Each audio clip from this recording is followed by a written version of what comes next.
Madalas bang nakakalusot sa gate ang inyong alagang aso? Ang isang fur mom may witty na solusyon para di matakasan ng kanyang fur baby. Pusuan niyan sa report ni Oscar Oida. Ang dating asong gala na si Liit, talagang palagala. Mahilig maglakwatsa kaya madalas sa butas ng gate pumupuga. Si Madam. Bigla na lang siya naging palatakas. Gulat ako, naisipan niyang lumusot dun sa gate. Nakailang labas na siya nun eh. So, nakailang habol na rin kami sa kanya.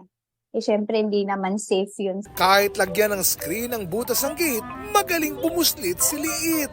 Eh, ewan ko, sobrang galing nito eh. Kaya pa rin niyang lumabas. Magaling po siyang yung ngat-ngatin. Ang naisip ng fur mom na si Eloisa, lagyan ng rolling pin sa likod ang kanyang ni-rescue na dog.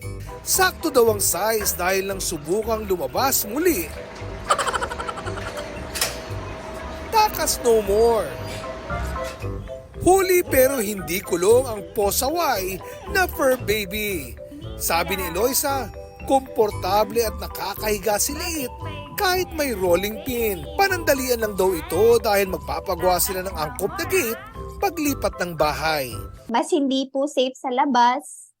Kesa naman, hayaan ko lang, napamahal na din siya sa akin and parang feeling ko, bigay po siya sa amin ni Lord. Oscar Oida, nagbabalita para sa GMA Integrated News.